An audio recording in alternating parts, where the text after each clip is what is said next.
In this video, we're going to talk about why people tend to fall off the wagon and back on the wagon when it comes to exercise. Hi, this is Dr. Steve Young, owner and founder of Body Solutions. So the solution to this is to completely see exercise not as a tool, but as a process. Let me explain.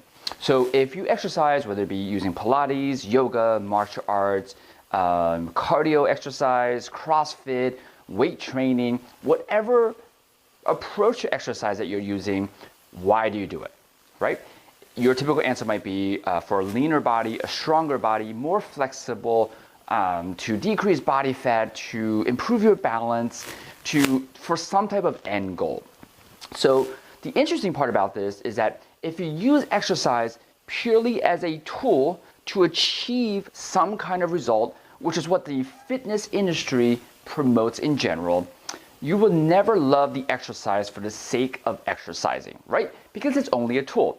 It's like if you were a mechanic and you only use a wrench to tighten a bolt, guess what happens once the bolt is tightened? It's not like you're going to hold on to the wrench and say, I love the feel of this wrench, right? You would just put it down.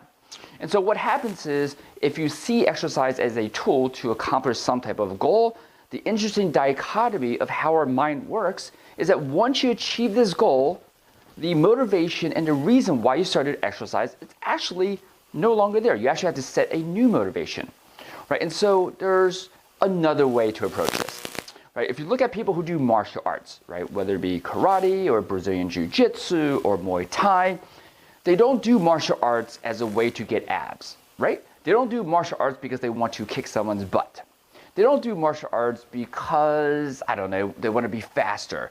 They do martial arts because they enjoy the mastery of the art, right? And so if you look at martial artists, they tend to do it lifelong. There's not a lot of on and off the wagon, like, oh, I got to get back into shape and let me do some more karate, right? It tends to be a lifelong mastery process.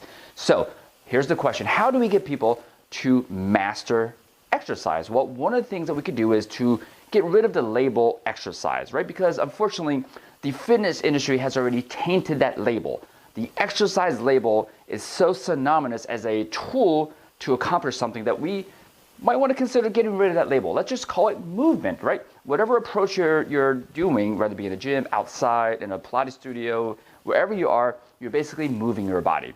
And what we're essentially trying to do is to get you to see movement in terms of mastering movement.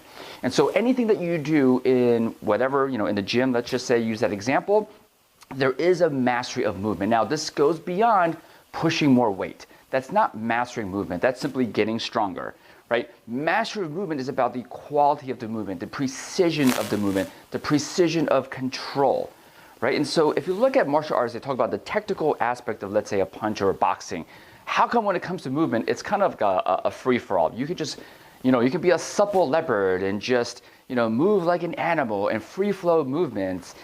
We've gone the other way. There is precision in movement, and there should be precision in movement. It's not simply just free-for-all, right? And so look at the mastery of movement. How do we obtain mastery of movement? Well, first, you reframe everything from a accomplish to get a carrot, chase a carrot perspective, whether that carrot be strength, flexibility, balance, to let me just do it for the mastery of it. And then the side effect, the thing that you don't even consider, the side effect is stronger, faster, leaner, and all that stuff, right? And so I encourage you to look at exercise from a sense of mastery of movement and set your intention to master the movements of your body, to master the feel of it, to master the progression of difficulty, instead of looking at stronger, bigger, faster. So with this frame of reality, this is a never-ending goal, what I call a big goal that just carries you until you die. You just master your body, so you never sort of fall off the wagon. In fact, believe it or not, by doing this approach, you actually will end up loving movement for the sake of movement. It's no longer a tool. You're no longer tied to a carrot. You can actually do it for the love of it. So that's our passion, to teach people how to love movement and how to move your body with intrinsic motivation, for internal motivation, for the love of it, and no longer for that dangling carrot. So hope you found this video helpful and that you can sort of apply this reframe into your movement program so you never fall off the wagon again. Because this, to me, is a prerequisite to having lifelong sustainable health.